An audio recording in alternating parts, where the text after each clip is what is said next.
Jadi tifosi itu memang tidaklah mudah. Hari Sabtunya full senyum, dan sudah dipenuhi dengan perasaan jumawa. Ujung-ujungnya ambiar lagi di hari Minggu. Charles Leclerc berikan tifosi harapan dengan buat kejutan di sesi kualifikasi dengan raih pole position perdananya musim ini di GP Hongaria. Tidak ada yang menyangka kalau Ferrari bisa kunci pole di Hungaroring, mengingat mereka di sesi Q1 dan Q2 hanya mentok di posisi 5 tercepat saja. Perubahan arah angin, lalu suhu yang lebih dingin, lalu pilihan setup medium downforce bagi Leclerc serta duo McLaren yang tiba-tiba melempem, jadi alasan kenapa Ferrari bisa catatkan kejutan pole position. Perolehan waktu Leclerc memang tidak sekencang McLaren di sesi Q2 yang bisa tembus ke 1 menit 14 detikan. Namun, pembalap Monaco ini hanya perlu satu lap yang bersih untuk bisa mengunci start terdepan ke-25-nya di F1. Sayangnya namanya juga Ferrari, jumawa adalah petaka yang tertunda. Saat balapan, Ferrari memaksa tifosi untuk kembali membumi dengan performa mereka yang ternyata lagi-lagi mengecewakan. Atau memang fansnya saja yang terlalu berharap? Leclerc sejatinya memberikan penampilan terbaik sepanjang balapan, mengingat ia bisa pertahankan posisi pertama di stint pembuka dan bisa jaga jarak dengan Oscar Piastri di belakangnya, yang jelas punya mobil lebih kencang. Bahkan sampai stint kedua, dia masih bisa stay di depan Piastri dan minimal punya peluang untuk huni podium runner-up atau bahkan kemenangan jika mampu kejar Lando Norris. Sayangnya peluang itu sirna karena performa Leclerc yang secara misteris anjlok menurun di stint terakhir. Setelah lakukan pit keduanya pada lap 40, pace Leclerc tidak sekencang sebelumnya, terutama setelah terkena overtake dari Oscar Piastri. Kecepatan pembalap Ferrari ini semakin menurun. Secara rata-rata catatan waktunya lebih lambat 1,5 detik dari duo McLaren, dan dia mulai dikejar oleh George Russell. Puncaknya adalah ketika Leclerc harus kehilangan podium ketiganya dari Russell di lap ke-62, ditambah ganjaran penalti 5 detik karena manuver bertahannya yang dianggap berbahaya. Leclerc yang pada lap ke-17 bisa memimpin balapan, tidak disangka-sangka harus puas finish di posisi keempat dengan gap lebih dari 40 detik dibanding duo McLaren di baris depan. Hasil yang jelas mengecewakan, serta lagi-lagi memperpanjang rekor buruk pole ia menang kagak dari Charles Leclerc yang cuma meraih satu kemenangan dari 16 pole terakhirnya di F1. Apalagi mengingat GP Hongaria adalah balapan terdekat Ferrari untuk bisa menang musim ini di tengah dominasi McLaren yang sangat dikdaya. Tapi yang jadi topik panas sejak kemarin bukanlah soal kegagalan Leclerc menang race, tapi apa yang menyebabkan pembalap Monaco itu bisa finish 40 detik di belakang McLaren. Padahal di 2 stint sebelumnya, peluang untuk menang itu sangat terbuka. Leclerc mulai merasa ada masalah di mobilnya selepas pit stop kedua atau pada lap 40.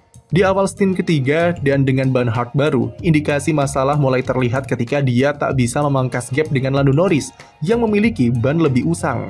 Gapnya dengan Lando malah makin melebar, dan dia dikejar oleh Piastri yang pit stop belakangan.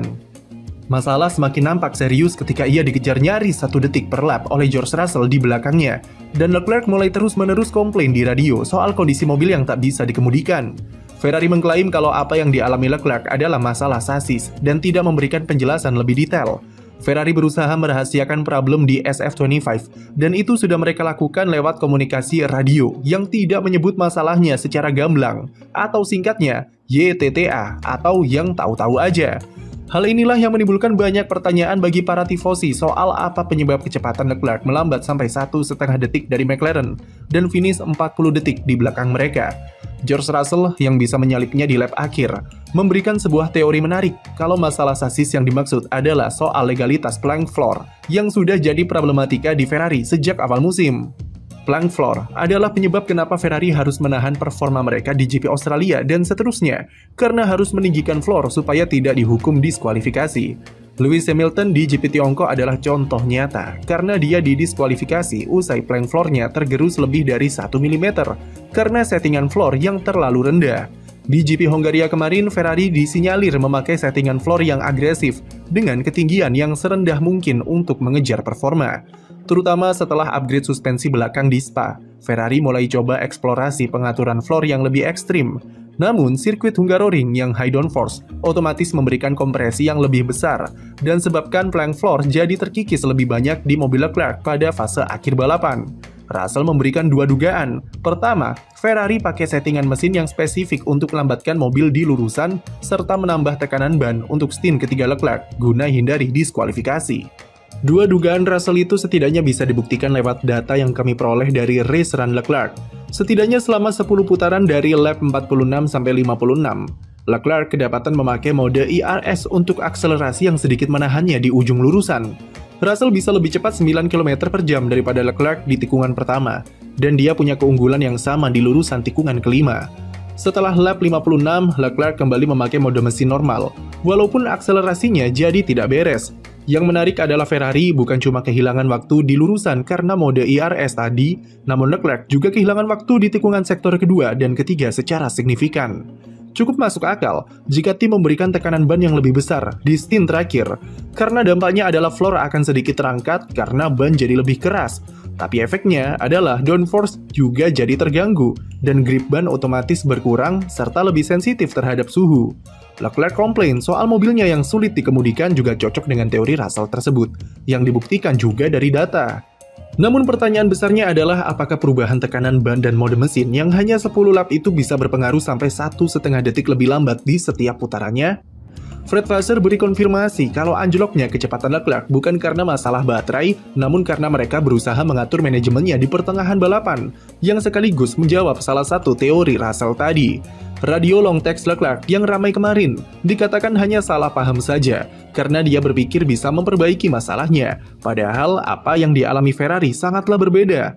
Leclerc mengira itu adalah soal manajemen baterai yang salah, tapi ternyata kerusakan sasis yang sudah di luar kendali tim. Kami tidak yakin kalau penurunan performa Leclerc disebabkan oleh plank floor saja, dan menduga ada masalah yang lebih besar di SF25. Salah satu dugaan terbesarnya adalah mengarah ke komponen suspensi belakang baru yang mendapatkan beban yang cukup besar di sirkuit Hungaroring, yang punya tikungan medium panjang dan cepat. Di komponen suspensi baru SF25, selain menurunkan wishbone atas jadi lebih ke bawah, Ferrari juga memodifikasi komponen internalnya dengan menambah ketinggian roll center. Ini berkaitan dengan komponen penghubung kaki-kaki suspensi dengan per peredam sasis di bagian internalnya yang super kompleks. Dengan efek anti-squat dan anti-lift yang diperkuat, itu membuat kompresi di area suspensi menjadi lebih kaku dan memaksa peredam untuk bekerja lebih keras dalam menyerap beban di bagian belakang. Ada dugaan kalau sambungan tersebut tidak cukup kuat untuk menghandle beban besar yang diterima di sirkuit Hungaroring dan membuat sasisnya alami sedikit kerusakan. Performa menikung jadi terganggu, terutama setelah pit stop yang bisa saja saat pergantian ban malah memperparah kerusakannya. Tapi hal ini masih teori, dan karena Ferrari tidak terbuka soal masalah ini, maka semua teori punya peluang kebenaran yang sama atau bahkan salah. Ferrari membantah teori kalau perubahan settingan sayap depan Leclerc saat pit stop terakhirnya membuat mobil jadi kehilangan keseimbangan. Leclerc awalnya mengira demikian, tapi seiring berjalannya balapan, tidak ditemukan adanya kerusakan di front wing. Yang jelas memang ada yang dirahasiakan Ferrari dari penurunan performa Leclerc di Hungaroring, dan jeda musim panas mereka dipastikan tidak akan tenang. Setidaknya ada dua hal positif yang bisa diambil dari GP Hongaria kemarin. Pertama, di tangan Leclerc, Ferrari masih punya potensi untuk berikan ancaman kepada duo McLaren, terutama di kondisi trek yang tidak menentu. Kelemahan McLaren yang terekspos di Hongaria adalah sensitivitas terhadap perubahan arah angin ketika di sesi-sesi krusial, seperti kualifikasi atau balapan. Setup window mereka yang sempit bisa dimanfaatkan Ferrari untuk curi pole tak terduga seperti kemarin. Lalu kedua, terlepas dari masalah di akhir stint, race pace mereka sangatlah bagus karena Leclerc bisa menjaga jaraknya dengan Piastri dan punya peluang raih kemenangan. Namun syaratnya adalah mereka harus berada start dari baris terdepan untuk dapatkan clear air. Sekalinya kecolongan dan terjebak dirty air, maka mereka tak akan bisa menyaingi McLaren. Upgrade suspensi di Belgia memang membawa harapan yang positif untuk bisa putar balik keadaan seperti musim-musim sebelumnya. Namun dengan apa yang terjadi di Hungaria kemarin, dikhawatirkan malah muncul masalah baru yang semakin membuat pusing Ferrari di sisa musim 2025. Mengingat suspensi belakang adalah upgrade terakhir mereka sebelum fokus 100% ke mobil 2026, memang sudah sebaiknya tifosi menutup kalender musim ini dan pasrahkan semua ke slogan "Next year is our year" lagi. Sekian video dari kami, jangan lupa beri like dan subscribe untuk konten F1 lainnya.